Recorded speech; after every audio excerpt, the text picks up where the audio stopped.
கோவிலின் நடுவே தனித்துவான வாசமாயிருக்கிற உமது சுதந்திரமான மந்தையாகிய உம்முடைய ஜனத்தே உமது கோலினால் மே தொருளோம், உமது கோலினால் மே தொருளோம், உமது கோலினால் மே தருளோம், உமது கோலினால் மே தருளோம்.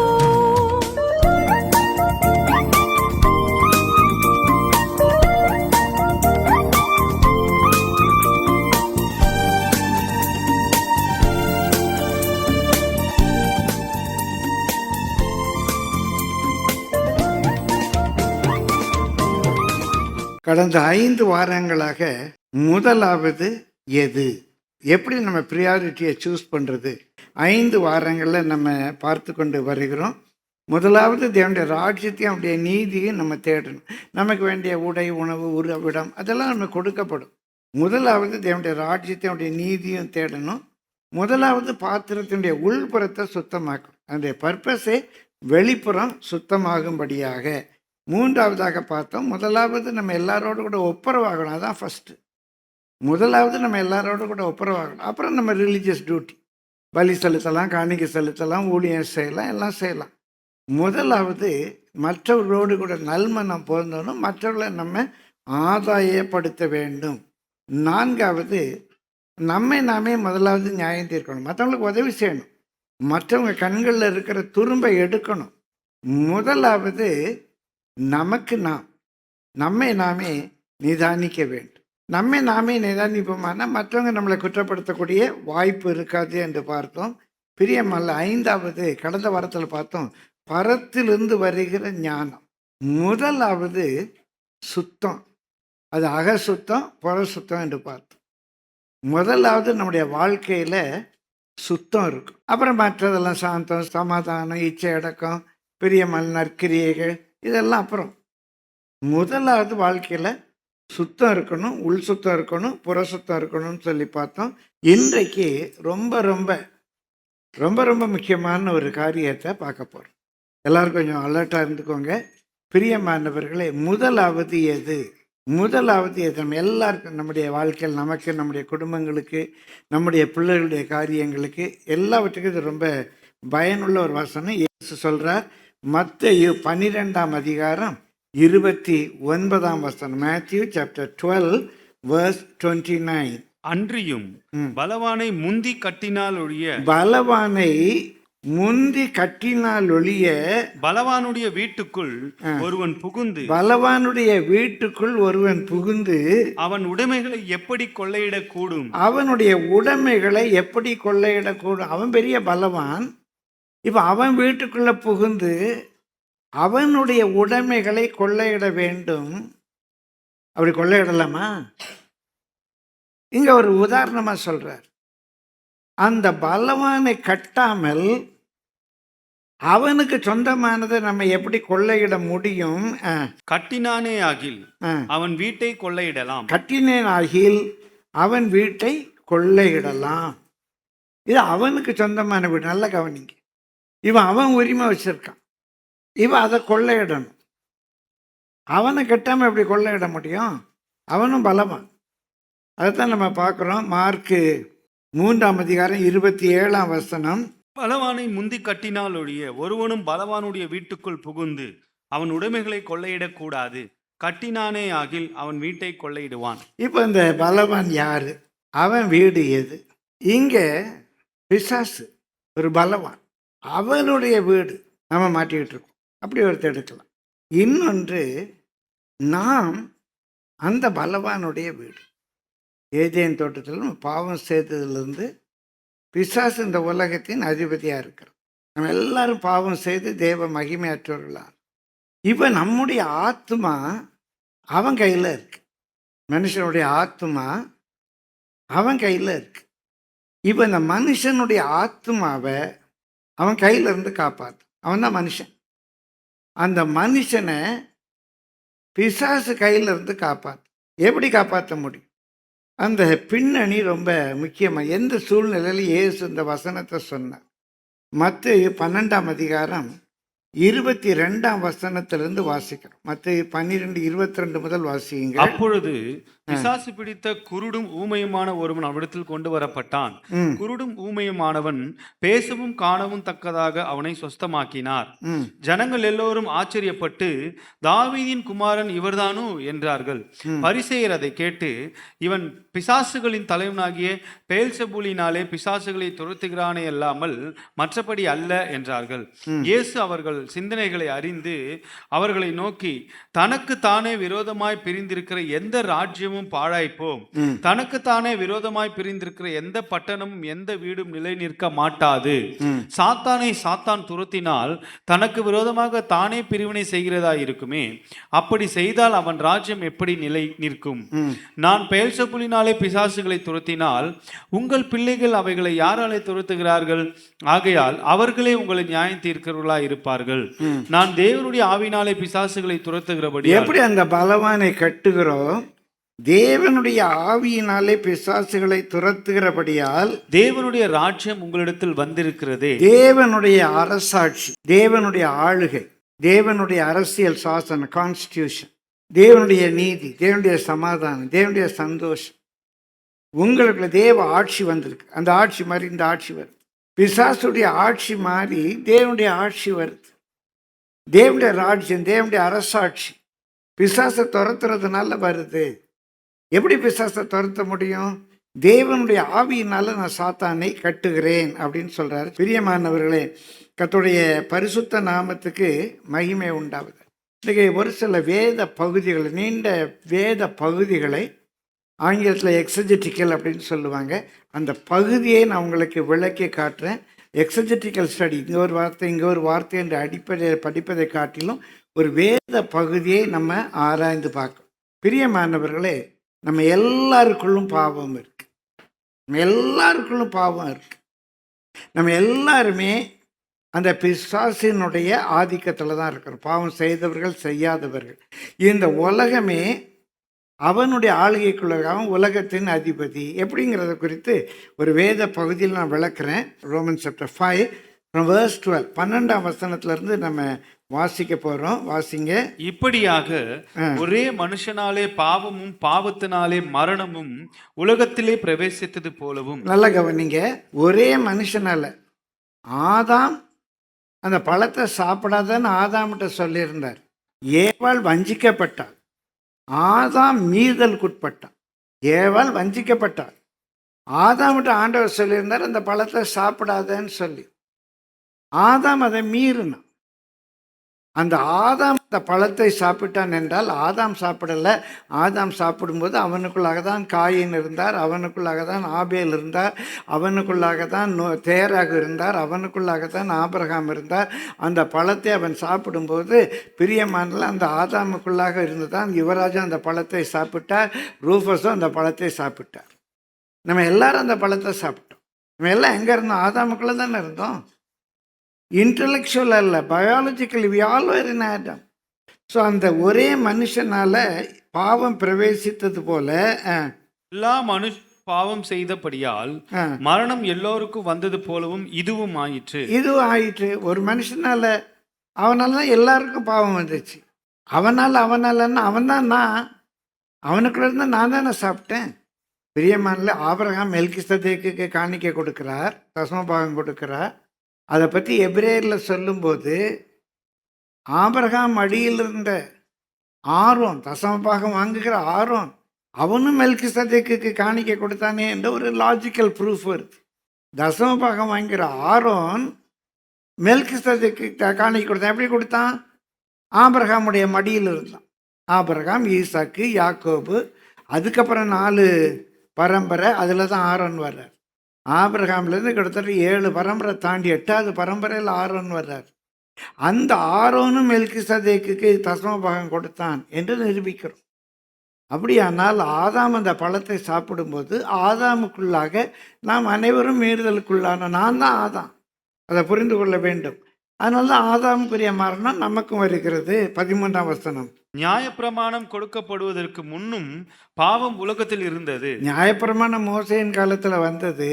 பிரியமானல கிட்டத்தட்ட ஆதாமுக்கு ஒரு 2400 ஆண்டுகள் கழித்து தான் நியாயப்பிரமாணம் வந்தது. ஆனால் அந்த நியாயப்பிரமாணம் வருவதற்கு முன்பாகவும் 2000 ஆண்டுகளாகவும் இந்த பாவம் உலகத்தில் இருக்கு. பொய் சொல்லக்கூடாது, திருடக்கூடாது, கொலை செய்யக்கூடாது, பலதார திருமணம் கூடாது, எல்லாமே இருக்கு. ஆனால் எல்லா பாவத்தையும் செய்தாங்க. காயினே கொலை செய்ய ஆரம்பித்தான். காயினே முதல் கொலையை செஞ்சான்.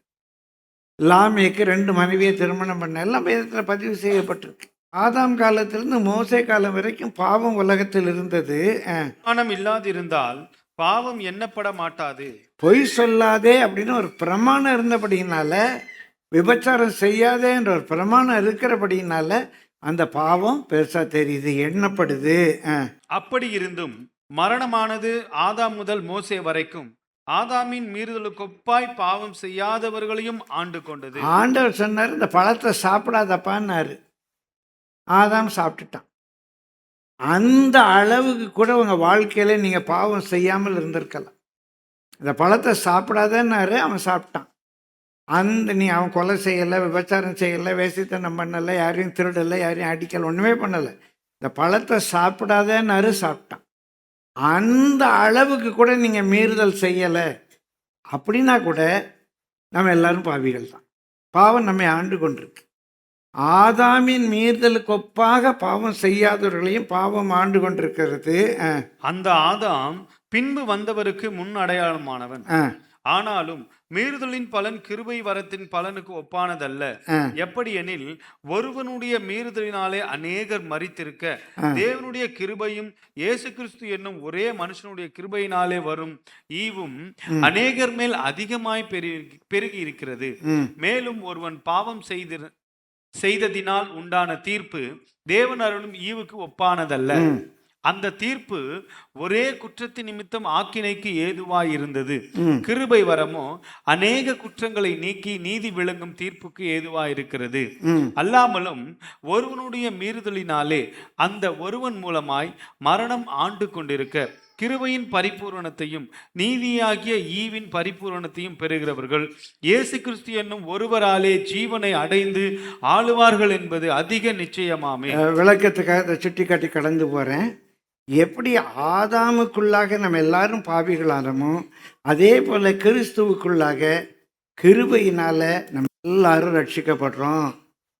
பாவம் இல்லாம போல நம்ம பாவத்திலிருந்து விடுதலை ஆகிறோம். பாவ மன்னிப்பு உண்டாகுது. பாவம் உலகத்துல தான் இருக்கு. நமக்கு பாவத்திலிருந்து விடுதலை வருது.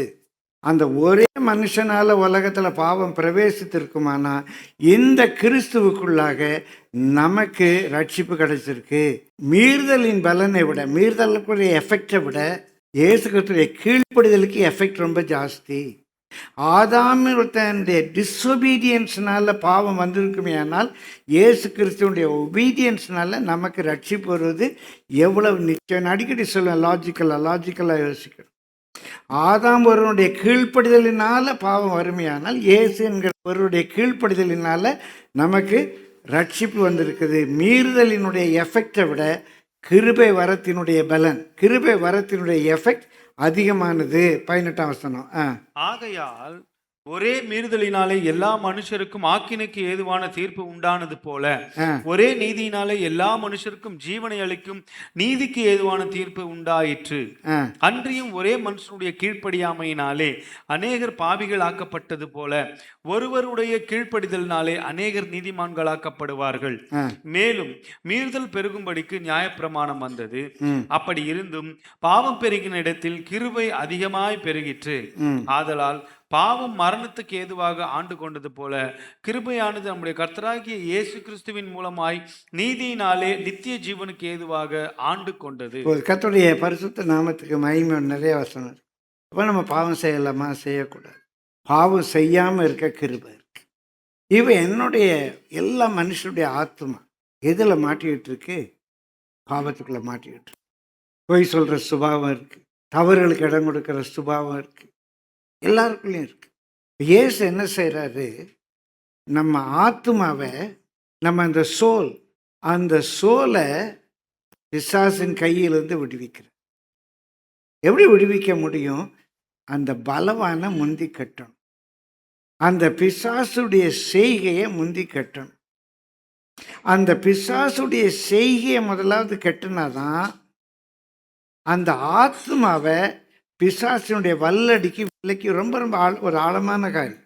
இப்போ நீங்கள் ரட்சிக்கப்பட்டீங்க, உங்கள் பிள்ளைய ரட்சிப்புகளை நடத்தணும், உங்கள் அண்ணனை தம்பியை அக்காவை தங்கச்சியை உங்கள் உறவை உங்கள் ஃப்ரெண்டை ரட்சிப்புகளை நடத்தணும். இப்போ உங்கள் ஃப்ரெண்டு யார் கையில் இருக்கிறாரு? பிசாசு கையில் இருக்கார். எல்லாரும் நல்லவங்களோ கெட்டவங்களோ ஆதாமி மீறுதல் கொப்பாக பாவம் செய்கிறாங்களோ செய்யலையோ எல்லாரும் யார் கையில் இருக்காங்க? ரட்சிக்கப்படாத எல்லாரும் பிசாசின் கையில் இருக்காங்க. இப்போ அந்த பிசாசை அடித்து நொறுக்கி அந்த ஆத்மாவை நம்ம வெளியே கொண்டு வரணும். அந்த ஆத்மா எப்படி வெளியே கொண்டு வர முடியும்? அந்த பிசாசின் வல்லடிக்கு அவங்கள விலைக்கு காத்தாதான் அந்த ஆத்மாவை கொண்டு வர முடியும். அவங்க பிசாசின் பிடியில் இருக்கிறாங்க, அவங்க சோல் பிசாசின் பிடியில் இருக்கு. ரொம்ப ஆழமான காரியத்தை உங்களுக்கு சுட்டி காட்டுறேன். 2 கொரிந்தியர் 10ஆம் அதிகாரம் 4-5 வசனங்களை வாசிப்போம். 2 கொரிந்தியர் 10ஆம் அதிகாரம். நீங்கள் ஊழியம் செய்ய விரும்புகிறவங்க எல்லாருக்கும் இந்த செய்தி ரொம்ப முக்கியம். நீங்கள் ஆத்துமாக்களை ஆதாயம் பண்ணும்படியா, டு பி சோல் வின்னர்ஸ். பிரியமான அதுக்காக நம்ம நற்செய்தி அறிவிக்கப்படாத இடத்துக்கு போகணும் என்றல்ல. உங்கள் சொந்த பிள்ளை இயேசு ஏற்றுக்கொள்ள மாட்டாங்க, உங்கள் மருமகன் இயேசு ஏற்றுக்கொள்ள மாட்டேங்க. எப்படி அவங்கள கர்த்தருக்குள்ள நடத்துறது? ரொம்ப முக்கியமான வசனத்துக்குள்ள நான் வாரேன், வாசியுங்கள். 2 கொரிந்தியர் 10:4. எங்களுடைய போர் ஆயுதங்கள். பிரதர், உங்களுடைய போர் ஆயுதம். சிஸ்டர், உங்களுடைய போர் ஆயுதம் மாம்சத்துக்கேற்றவர்களாக இராமல் நல்ல உலக ஞானம், தர்க்க ஞானம், இதுக்கெல்லாம் இருந்தால் பிரயோஜனம் கிடையாது. மாம்சத்துக்கு ஏற்றவர்களாக இராமல் அரண்களை நிர்மூலமாக்குகிறதற்கு அவங்க இப்போ நல்ல ஒரு கோட்டைக்குள்ள இருக்காங்க, பிசாசுடைய கோட்டைக்குள்ள இருக்கிறாங்க. அந்த கோட்டையை தவிடுபொடி ஆக்கணும். பிசாசுடைய கோட்டைக்குள்ள இருக்கிறாங்க. சிலர் ரொம்ப துணிகரமாக தீய பழக்க வழக்கங்கள், குடி போதை, அதுக்கெல்லாம் கூட அடிமையாக இருப்பாங்க. சிலர் கள்ளக்காதலில் மாட்டிக்கிட்டு இருப்பாங்க. பிரியமானவர்கள், நல்ல காதல்ங்கிறதும் கணவன் மனைவி காதல் தான் நல்ல காதல். கணவன் மனைவிக்கு வெளியே இருக்கிற எல்லா காதலும் கள்ளக்காதல் தான். திருமணம் ஆனாலும் சரி, திருமணம் ஆகட்டாலும் சரி. கள்ளக்காதல் அடையாளமே திருமணையில் தானே சந்திக்கிறீங்க, அப்பா அம்மாவுக்கு தெரியாமல் தானே மீட் பண்ணுறீங்க. அதான் கள்ளக்காதல். நல்ல காதல் அது? யாராவது பார்த்தோன்னு ஓடி ஒளிடுறீங்கல்ல, அது நல்ல காதலா? கள்ளக்காதல் தானே அது. அப்பா அம்மா கேட்டால் இல்லைன்னு தானே போய் சொல்லுவீங்க. நல்ல காதல்னு ஏன் இல்லைன்னு சொல்லணும்? இருக்கட்டும். இதில் மாட்டிக்கிட்டு இருப்பாங்க. சில பிள்ளை மாட்டாமல் நல்ல பிள்ளை மாதிரி இருப்பாங்க. ஆனால் எல்லாரும் பிசாசின் பிடியில் இருக்கிறோம். இப்போ அந்த அரணை அடித்து சுக்கு நூறாக நொறுக்க வேண்டும் என்றால் நம்முடைய போர் ஆயுதங்கள் மாம்சத்துக்கு ஏற்றவர்களாக இராமல் அரண்களை நிர்மூலமாக்குவதற்கு தேவ பலம் உள்ளவைகளாக இருக்கிறது. தேவ பலம் உள்ளவைகளாக இருக்கும். தேவ பலம் உள்ளவைகளாக இருக்கும். எப்படியா? அடுத்த வசனம், அவைகளால் நாங்கள் தர்க்கங்களையும். முதலாவது, அவைகளால் நாங்கள் தர்க்கங்களை, வாக்குவாதங்கள், ஆர்கியூமெண்ட்ஸ். லிட்ரலாக அந்த சொல்லினுடைய பொருள் கம்ப்யூட்டேஷன்ஸ், ரீசனிங்ஸ். அவங்க நிறைய ரீசன் சொல்லுவாங்க. ஏன் நாங்கள் வழிபடுறதெல்லாம் தெய்வம் இல்லையா? அவங்க தான் தெய்வமா? எல்லாம் மேற்கத்தியத்திலேருந்து வந்த ஒரு மதம். அமெரிக்காக்காரன் பண்ணுறதை பாரு. முதல் உலகத்தை யாரால் வந்தது? கிறிஸ்தவ நாடுகளால் வந்ததா இல்லை நம்ம நாட்டால் வந்ததா? 2வது உலகத்தை யாரால் வந்தது? கிறிஸ்தவ நாட்டால் வந்துச்சா நம்ம நாட்டால் வந்துச்சா? யாராலங்க இதெல்லாம் வந்தது? என்னங்க பெரிய கிறிஸ்தவம் ஒரு ஆர்கியூமெண்ட் வச்சுருக்கோம், ஒரு ரீசன் வச்சுருக்கிறோம், ஒரு கம்ப்யூட்டேஷன். அதான் சரியான அந்த மொழிபெயர்ப்பு. கம்ப்யூட் பண்ணுறான், கணக்கு போடுறான். இப்போ இதை நிர்மூலமாக்கணும்.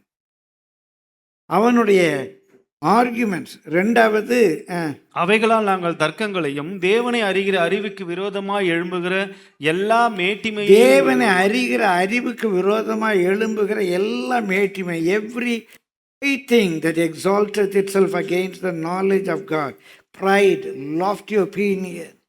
கடவுள்லாம் ஒன்றும் கிடையாது, எல்லாம் மனுஷங்க உண்டாக்குனது. இதெல்லாம் மூட நம்பிக்கை. எது மூட நம்பிக்கை? தேவன் ஒரு இறைவன் இதை உலகத்தை படைத்தார் என்பது மூட நம்பிக்கைம்மா. எப்படி வந்துச்சு அப்படின்னா, பேங்க்னு ஒரு சத்தம் கேட்டுச்சு. பிக் பேங் தியரி, ஒன்று எல்லாம் வந்துடுச்சு. எதுங்க மூட நம்பிக்கை? ஒருவர் படைத்தார் என்று நம்புவது மூட நம்பிக்கையா? இல்லை பேங்கன்னு ஒரு சத்தம் வந்தாலும் எல்லாம் வந்துருச்சுங்கிறது மூட நம்பிக்கை. மனுஷன் குரங்குலேருந்து வந்தான், இதெல்லாம் யாரும் படைக்கலை, அப்படியே குரங்குலேருந்து மனுஷன் வந்துட்டான். அப்போ ஒரு குரங்கை பிடிச்சி ஒரு டெஸ்ட் டியூபில் போட்டு எல்லா கெமிக்கலையும் அது மேலே ஊற்றி எவனாவது ஒரு மனுஷனை உண்டாக்கியிருக்கானா? இல்லை குரங்குலேருந்து மனுஷன் வந்தால் இன்றைக்கி குரங்கு இருக்க முடியாது. ஏன் குரங்கு இருக்குது? இப்போ சிலருக்கு கண்ணாடியை பார்க்கும்போது ஒரு சந்தேகம் வரும், அதுக்கு நம்ம ஒன்றும் பண்ண முடியாது, குரங்குலேருந்து தான் வந்திருப்போம் போல் அப்படி. அவனுக்கு ஒரு தர்க்கம் வச்சுருக்கிறான். தேவனை அறிகிற அறிவுக்கு மேலாக தன்னை மேன்மை பாராட்டுறான். இது எப்படி உண்டாச்சிருமா, அது எப்படி தேவன் தான், ஏன் இதெல்லாம் நடக்கு? தேவன் வந்து காரணம், தேவனை யாருப்பா உண்டாக்குனாரு கேள்வி கேட்பான். பிரியமானவர்கள், தேவனை அறிகிற அறிவுக்கு விரோதமாக எழும்புகிற எல்லா மேட்டிமையை நிர்மூலமாக்கி, மூன்றாவது எந்த எண்ணத்தையும் கிறிஸ்துவுக்கு கீழ்ப்படிய சிறைப்படுத்துகிறவர்களா இருக்கிறோம். அவனுக்குள்ளாக பிரியமானவர்களே எவ்ரி தாட் பெர்செப்ஷன், ஒரு காரியத்தை வேறு விதமாக புரிஞ்சு வச்சிருக்கிறோம். இப்படி செஞ்சால் புண்ணியம் கிடைக்கும், இப்படி நம்ம காப்படி தூக்குனா நம்ம பாவம் மன்னிப்பு வரும், தெய்வீக ஒரு விடுதலையை விரும்புகிறாங்க. நம்ம உறவுகள் ஆன்மீகத்தில் தேறினவர், அவங்களுக்கு ஒரு தாட் இருக்குது, ஒரு பெர்செப்ஷன் இருக்குது. இப்போ இது எல்லாவற்றையும் எப்படி கிறிஸ்துவுக்கு கீழ்ப்படிய பண்ணுறது? இதுக்கு தான் நமக்கு ஒரு தேவ பலன் வேணும். அந்த தாட்ஸை நீங்கள் பயன் பண்ணாதான் அவங்கள இயேசுக்கு என்று கொள்ளையிட முடியும். 3 காரியங்கள் இங்கே பார்த்தோம். அவங்க ஒரு ஆர்குமெண்ட் வச்சுருக்காங்க, ஒரு ரீசனிங் வச்சுருக்காங்க, அவங்களுக்கு ஒரு பெர்செப்ஷன் இருக்குது, ஒரு பார்வை இருக்குது. இப்போ அது எல்லாத்தையும் கீழ்ப்படுத்தி அவங்கள மீட்கொள்ள வேண்டும். அப்போ அதை பயன் பண்ண நமக்கு தெரியணும். பிரியமானவர்களே, 2 கொரிந்தியர் 6:7 வாசிங்க. எப்படி வாசிப்ப பயன் பண்ணுறோம்? 2 கொரிந்தியர் 6:7. சத்திய வசனத்திலும் திவ்ய பலத்திலும் நீதியாகிய வலதிடது பக்கத்து ஆயுதங்களை தரித்திருக்கிறதிலும். முதலாவது நமக்கு சத்திய வசனம் நல்லா தெரியும், அப்போ தான் இதை பயன் பண்ண முடியும். நான் இந்தியன் இருக்கிறது எப்போதும் சந்தோஷப்படும். என் தேசத்தினுடைய கொள்கையே சத்தியமே ஜெயத்தை. என்னுடைய முன்னோர்கள் என்ன வேண்டிக்கிட்டாங்க? அசத்துவமா சத்கமய, எங்களை அசத்தியத்திலிருந்து சத்தியத்துக்கு நேராக நடத்து, அசத்துவமா சத்கமயன்னு வேண்டிக்கிட்டேன். சத்தியம் நமக்கு நல்லா தெரிஞ்சால் சத்தியம், இதுதான் புருஷோத்தமன். வள்ளுவன் சொல்கிறான், நிறைமொழி மாந்தர் வெறுமை நிலத்து மறைமொழி காட்டிவிடும். நிறைமொழி மாந்தனான வெறுமை யார்? நிறைமொழி, நிறைவான ஒரு மொழி, ஒரு புருஷோத்தமன், இவன் தான் புருஷன், பூரண புருஷன் அப்படின்னு யாரை சொல்ல முடியும்? அந்த நிறைமொழி மாந்தர் பெருமை, அந்த நிறைவான அந்த வார்த்தை மனிதனான பெருமையை யாரில் பார்க்க முடியும்? நமக்கு தெரியணும்ல. செம்மலர் நோந்தாள் யார்? அது பலியாகி சிவந்த பாதங்களை உடையவர் யாரு?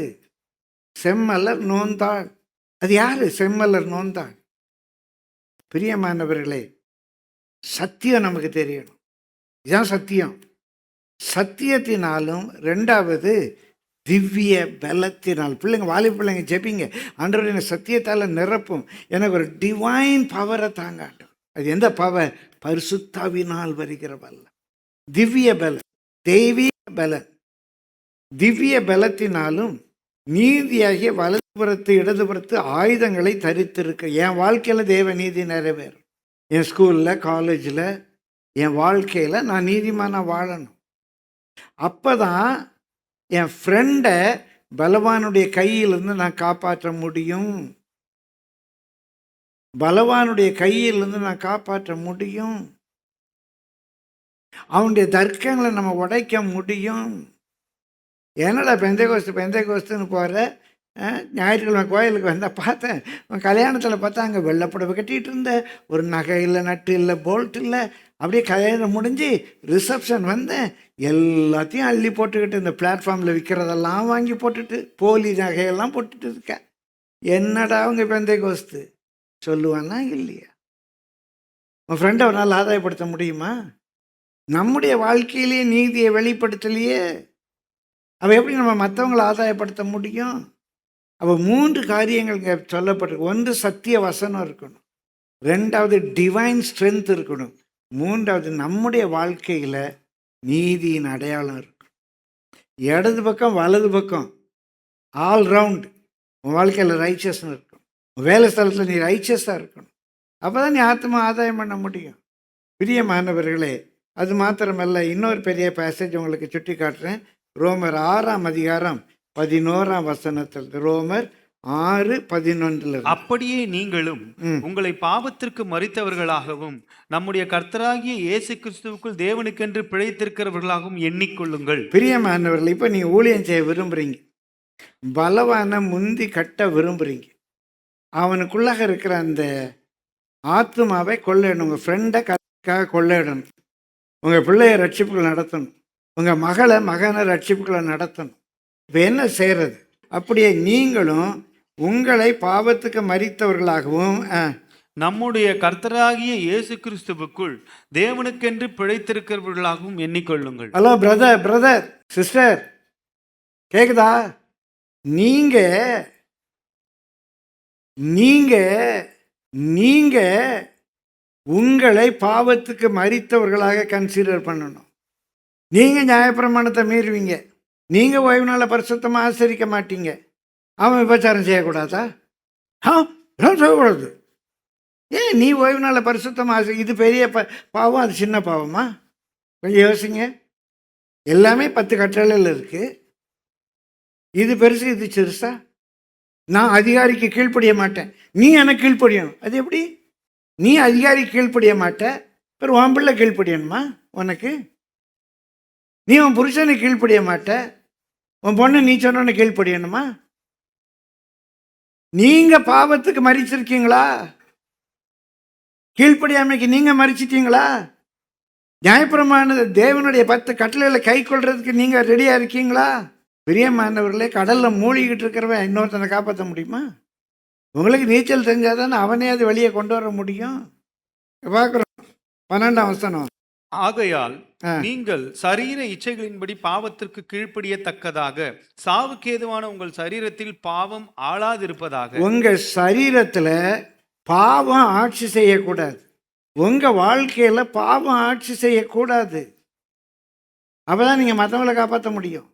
உங்க சரீரத்துல பாவம் ஆளாது இருப்பதாக நீங்கள் உங்கள் அவயவங்களை அநீதியின் ஆயுதங்களாக பாவத்திற்கு ஒப்புக்கொடாமல். உங்க அவயவங்களை, உங்க முடி, உங்க விரல், கை, காது, கழுத்து, உங்க அவயவம், உங்க காலு பாவத்துக்கு ஒப்புக்கொடாமல், பாவத்தை நடப்பிக்கிற ஒரு வெப்பனாக ஒப்புக்கொடாமல் உங்களை மரித்தோரிலிருந்து பிழைத்திருக்கிறவர்களாக தேவனுக்கு ஒப்பு கொடுத்து உங்கள் அவயவங்களை நீதிக்குரிய ஆயுதங்களாக தேவனுக்கு ஒப்பு கொடுங்கள். உங்க கண்ணு, உங்க கை, உங்க காலு, உங்க முடி, இது ஒவ்வொன்றும் தேவனுடைய நீதிக்குரிய ஆயுதங்களாக நீங்க ஒப்பு கொடுங்க.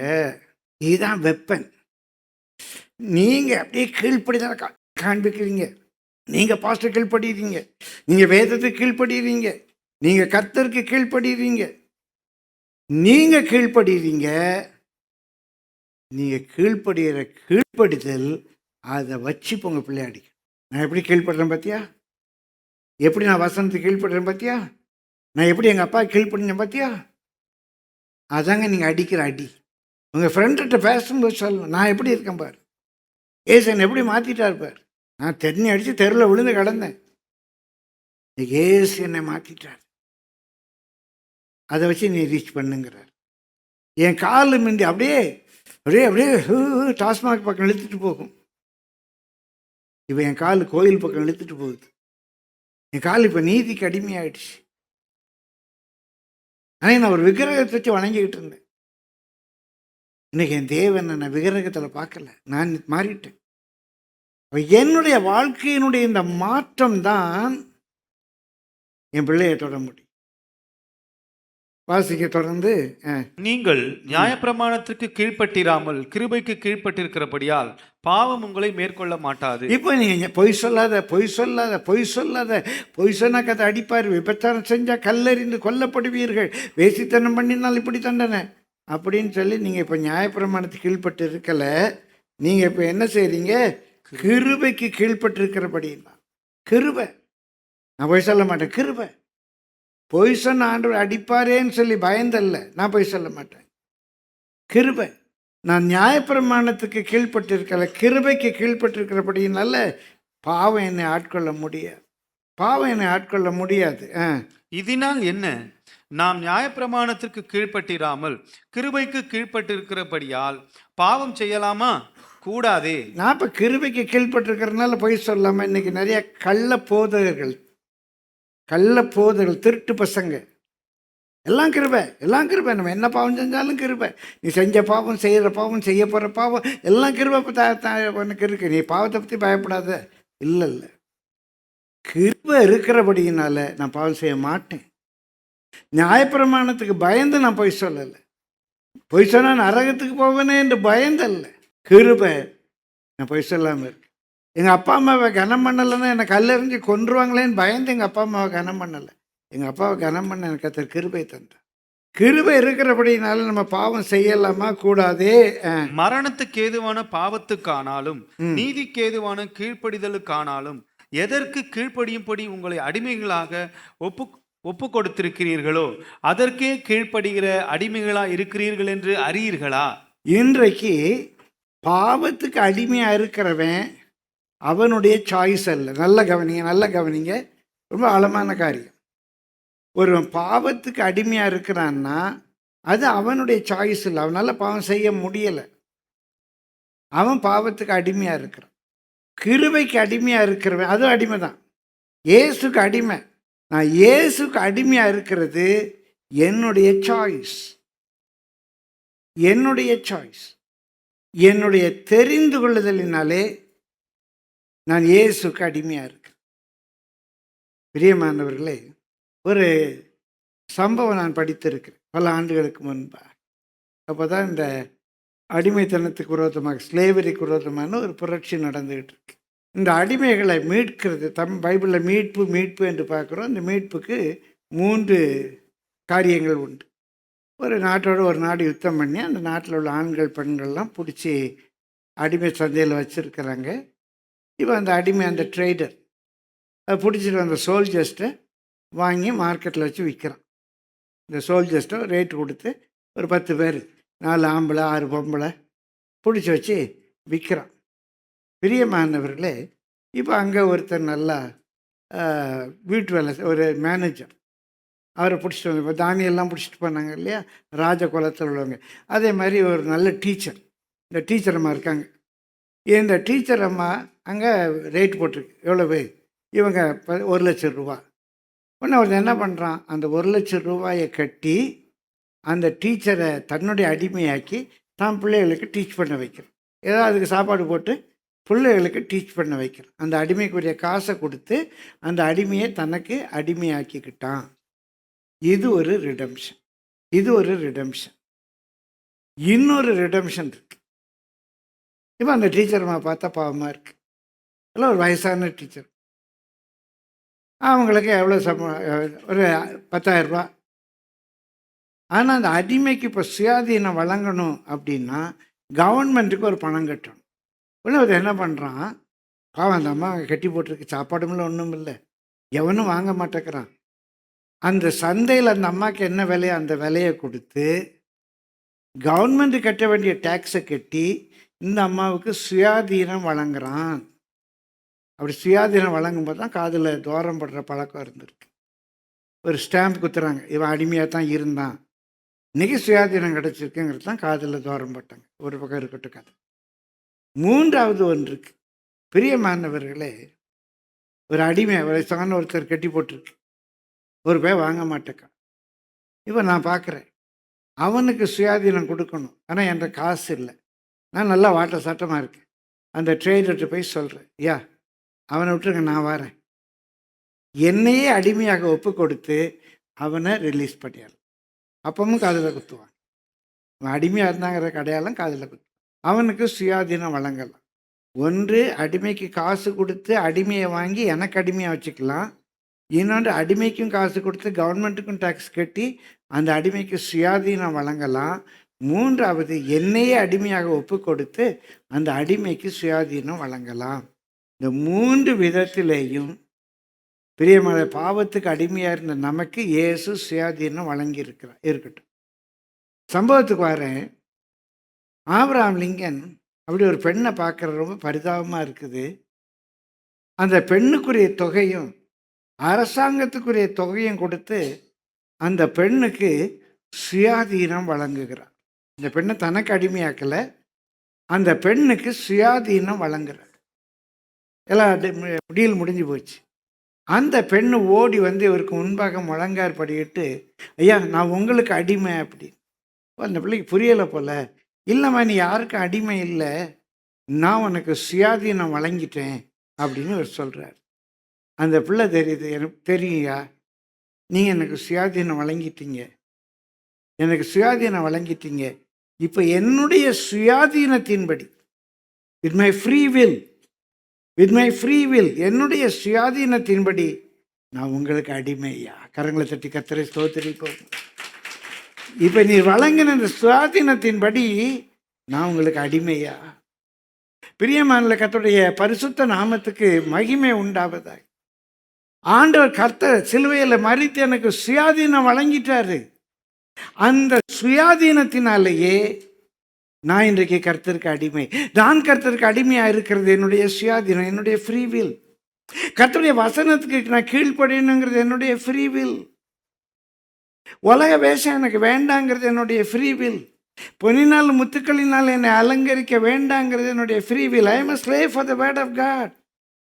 I am a slave for the word of God. தேவனுடைய வார்த்தைக்கு நான் அடிமை. என்னை யாரும் கட்டாயப்படுத்த முடியாது. இந்த பாவத்தில் எனக்கு கிடைத்த விடுதலை பெரியம்மாள் கற்றுக் கொடுத்த சுயாதீனத்தினால் உள்ள விடுதலை. எனக்கு நான் கிருபைக்கு அடிமை.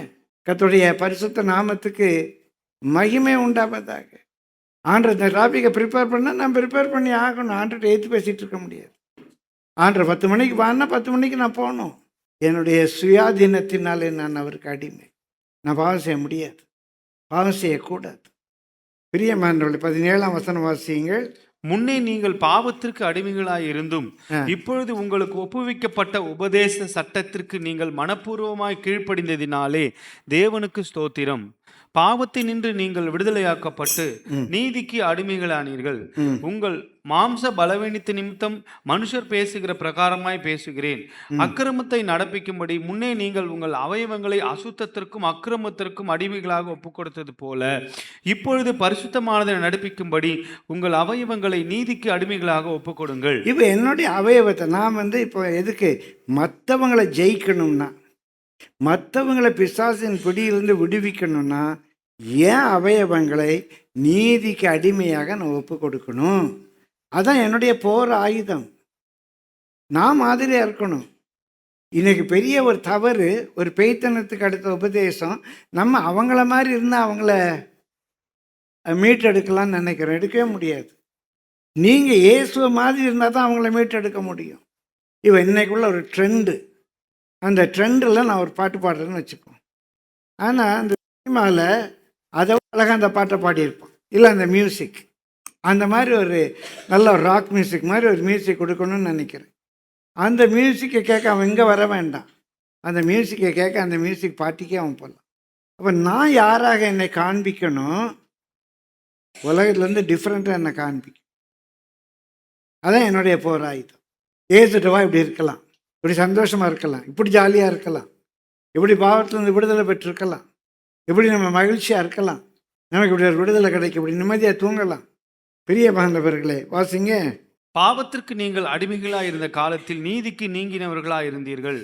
இப்பொழுது உங்களுக்கு வெட்கமாய் தோன்றுகிற காரியங்களினாலே அக்காலத்தில் உங்களுக்கு என்ன பலன் கிடைத்தது? அவைகளின் முடிவு மரணமே. இப்பொழுது நீங்கள் பாவத்தினின்று விடுதலையாக்கப்பட்டு தேவனுக்கு அடிமைகள் ஆனதினால் பரிசுத்தமாகுதல் உங்களுக்கு கிடைக்கும் பலன். நான் தேவனுக்கு அடிமையான தேவனுக்கு அடிமையான தேவனுக்கு அடிமையான என்ன? அதனுடைய ஃப்ரூட், அதனுடைய ரிசல்ட் பரிசுத்தம் ஆகுதல். அதான் அதனுடைய ரிசல்ட். நீங்கள் தேவனுக்கு அடிமையாக ஆனதினால உங்களுக்கு கிடைத்த பலன் என்ன? What is the fruit? நீங்கள் ரட்சிக்கப்பட்டீங்க, ஞானஸ்நானம் எடுத்தீங்க, பரிசுத்தாவின் அபிஷேகத்தை பெற்றீங்க, நல்ல ஒரு சபைக்கு போகிறீங்க, பைபிள் வாசிக்கிறீங்க, கர்த்தருடைய பிள்ளையாக இருக்கிறீங்க. இதனால் உங்களுக்கு கிடைத்த பலன் என்ன? What is the result? What is the result? பரிசுத்தமாகுதல், வேறுபடுதல். அவன் வேறு மனுஷனானான். இப்போ உங்கள் ஃப்ரெண்டு பார்க்குறான், இவன் வித்தியாசமாக இருக்கானே, இது வரைக்கும் நம்மோட கூட சுற்றிக்கிட்டு இருந்தான், இப்போ அவன் வித்தியாசமாக இருக்கானே, ஏன் வித்தியாசமாகிட்டான்? அவனுக்கு என்ன கிடச்சிது? இப்போது சந்தோஷமாக இருக்கானே, கிளாஸில் ஃபஸ்ட்டு வர்றானே, எப்படி இவனுக்கு முடியுது? அது என்னடா இந்த நீதியின் ஆயுதத்தை தரித்தால் அவனுடைய தர்க்கங்களை நிர்மூலமாக்கலாம். நானும் அவனை போல இருந்தா எப்படி அவனை நம்ம எதிர்த்து ஜெயிக்க முடியும்? அவனை போல உடுத்துறேன், அவனை போல நடத்துக்கிறேன், எல்லாம் அவனை போல இருக்கிறேன், நான் எப்படி ஜெயிச்சிட்டேன்னு சொல்ல முடியும்? நல்லா யோசித்து பாருங்க பிரியமானவர்களே. அதனால தான் வாசிக்கிறோம், நம்முடைய பரிசுத்தமாக அதனுடைய கிடைக்கும் பலன், நித்திய ஜீவன். நம்ம தேவனுக்கு அடிமையானதுனால நம்ம கிடைக்கிற பலன் என்ன, ரிசல்ட் என்ன? பரிசுத்தமாகுதல், நித்திய ஜீவன். முடிவோ நித்திய ஜீவன். பாவத்தின் சம்பளம் மரணம், தேவனுடைய கிருபை வரமோ நம்முடைய கர்த்தராகிய இயேசு கிறிஸ்துவினால் உண்டான நித்திய ஜீவன். இயேசு கிறிஸ்துவினால் உண்டான நித்திய ஜீவன். ஒரு நீதியான ஒரு வாழ்க்கை. நம்ம வாழ்க்கை எக்ஸாம்பிளா இருக்கு. பிள்ளைகளை கர்த்தருக்குள்ள ஆயத்தப்படுத்துகிற பெற்றோரிடத்துல அன்பா கேட்கிறேன், நீதியின் ஆயுதத்தை தரித்துக் கொள்ள. அவங்க ஆர்கியூமெண்ட்ஸ் எல்லாம் அடிச்சு தவிடுபொடி ஆக்கியார். சத்திய வசனத்துல உறுதியா இருக்கு. டிவைன் ஸ்ட்ரென்த், பரிசுத்தாவினால் உண்டாகிற ஒரு பலன். ஒரே ஒரு வசனத்தை சுட்டி காட்டி உங்களோடு கூட ஜெபிக்க விரும்புகிறேன். ஒரு வேத பகுதியை ஏசாயா 61:1 கர்த்தராகிய தேவனுடைய ஆவியானவர் என் மேல் இருக்கிறார், சிறுமைப்பட்டவர்களுக்கு சுவிசேஷத்தை அறிவிக்க கர்த்தர் என்னை அபிஷேகம் பண்ணினார். திவ்ய பலன். சிறுமைப்பட்டிருக்கவனுக்கு நல்ல செய்தியை சொல்ல அந்த அபிஷேகம் இருக்குது. இருதயம் நொறுங்குண்டவர்களுக்கு காயம் கட்டுதலையும், சிறைப்பட்டவர்களுக்கு விடுதலையையும். அவன் சிறைப்பட்டிருக்கிறான், குடிக்கு சிறைப்பட்டிருக்கிறான், வேசித்தனத்துக்கு சிறைப்பட்டிருக்கிறான், போனுக்கு சிறைப்பட்டிருக்கிறான். நீயே போனுக்கு அடிக்டா இருந்து பிள்ளைய பார்த்து போனை நோண்டாத, போனை பார்த்துக்கிட்டே போனை வையே, வெத்தலையில் சுண்ணாம்பு தட்டுற மாதிரி தேய்ச்சிக்கிட்டே இருக்கணும்.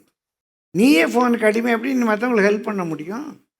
இந்த பரிசுத்தாவியானுடைய மேலே இருப்பாரானால் சிறைப்பட்டவர்களுக்கு விடுதலையையும், சிறைப்பட்டவர்களுக்கு விடுதலையையும், கட்டுண்டவர்களுக்கு கட்டவிழ்த்தலையும் கூறலாம். கர்த்தருடைய அனுகிரக வருஷத்தையும் நம்முடைய தேவன் நீதியை சரிக்கட்டும் நாளையும் கூறவும், துயரப்படுகிற அனைவருக்கும் ஆறுதல் செய்யவும், சீயோனிலே துயரப்படுகிறவர்களை சீர்படுத்தவும், அவர்களுக்கு சாம்பலுக்கு பதிலாக சிங்காரத்தையும், துயரத்துக்கு பதிலாக ஆனந்த தைலத்தையும், ஒடுங்கின ஆவிக்கு பதிலாக துதியின் உடையையும் கொடுக்கவும் அவர் என்னை அனுப்பினார். பெரியமான நீங்க உங்க பிள்ளைய விடுவிக்க, உங்க ஃப்ரெண்டை காப்பாற்று, நீங்க முதலாவது அந்த பலவான கட்ட ஆயத்தமா இருக்கு. முதலாவது அந்த பலவான நீங்க கட்டுனாதான் பிள்ளைய ஆயதாயப்படுத்த முடியும். என்ன பலவான்? அவனுக்கு நிறைய தர்க்கங்கள் இருக்கு, நிறைய ஆர்கியூ பண்றான், நிறைய அறிவு கருத்து இருக்கு, பிசாசின் வல்லமை, அடிமைத்தனத்தில் இருக்கிறான். இன்னைக்கு அவனை விடுவிக்கணும், பிடுங்கி எடுக்கணும். நீங்க அதுக்கு திவ்ய பலன் உள்ளவர்கள, பரிசுத்தாவியுடைய வல்லமை உள்ளவர்களா. ஒரு 3 காரியம் குறிச்சிக்கோங்க.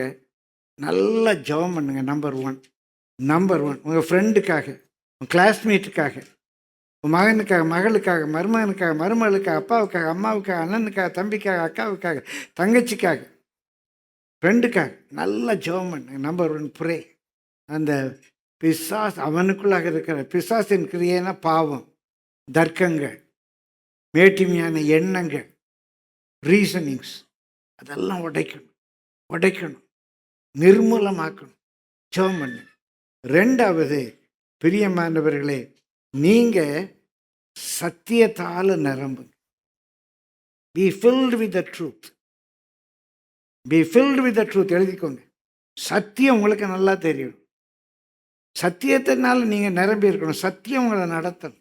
3வது, வலது பக்கம் இடது பக்கம் முன்ன பின்னன்னு சொல்லி நீதியின் ஆயுதத்தால் நிரம்பியது. உங்கள் வாழ்க்கையில் நீதியை நடப்பீங்க. நீங்கள் கிளாஸில் டீச்சர் ஹோம்ஒர்க் செய்யுன்னு சொன்னால் செய்யுங்க. உங்கள் ஆஃபீஸில் நீங்கள் மாதிரியாக இருங்க. எது தேவ நீதியோ அந்த நீதியை நிறைவேற்று. 4வது, உங்களை சுற்றிலும் கர்த்தருக்கு பரிசுத்தம் என்று எழுதப்படட்டும்.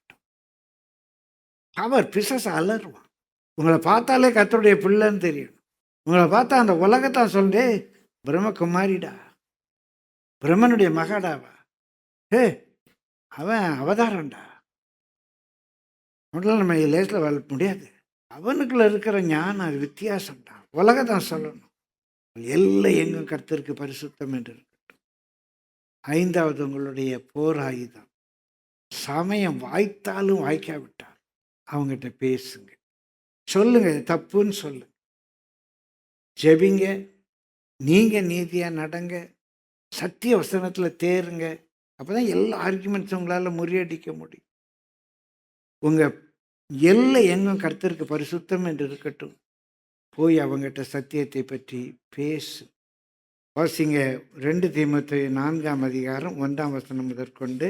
நான் தேவனுக்கு முன்பாகவும் ம். உயிரோடு இருக்கிறவர்களையும் மரித்தவர்களையும் நியாயம் தீர்க்க போகிற கர்த்தராகிய இயேசு கிறிஸ்துக்கு முன்பாகவும் அவருடைய பிரசன்னமாகுதலையும் அவருடைய ராஜ்யத்தையும் சாட்சியாக வைத்து கட்டளையிடுகிறதாவது. நல்ல கவனிங்க, அவர் சொல்றாரு, திரும்ப வாசிங்க.